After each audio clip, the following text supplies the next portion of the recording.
East Lyme sanitation operator Mark Morgan uses a joystick to maneuver the automated arms of a garbage truck as he picks up trash bins and tips them to open in the top of the truck. He finishes his route late in the morning and drives the almost 30 miles to Wind Waste Innovations. The waste-to-energy facility in Lisbon accepts trash from 29 counties and towns, including 13 New London County communities. Trucks are weighed, then they drive over to the enclosed receiving area to dump a load onto the tipping floor.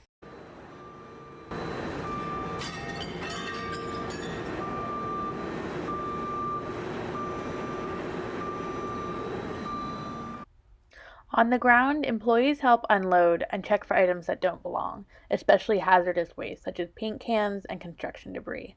A front-end loader pushes the debris into the refuse pit, creating piles of colorful objects and bags as it prepares the trash for the next stage in the process. Several stories up from the pit, Mark Irvine, a crane operator, moves the trash around with an overhead giant claw using 2 joysticks. During his 12-hour shift, he fluffs the debris and looks for wet material to be separated to dry. He's also the final set of eyes, looking out for anything that doesn't belong in the furnace to sort out on the ground. He picks up giant piles of trash with the claw and moves them into the refuse feed hopper. The trash falls in and is funneled into the furnace where it remains and burns at 2,500 degrees Fahrenheit. To make energy, the heat from the incinerator causes water in the machinery to boil, creating steam which rotates a turbine and creates thermal energy. The facility burns about 550 tons of trash per day and has a goal of making 150 megawatts of energy per day. The ash from the broiler is then loaded onto tractor trailers and driven to Wind Waste Innovations' monofill facility in Putnam. Here, the truck dumps the hot ash into piles, where it sits to age, waiting to get to the right consistency before a sorting process to remove metals.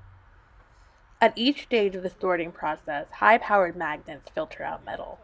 Ferrous metals such as iron and steel, as well as non-ferrous metals such as copper and aluminum.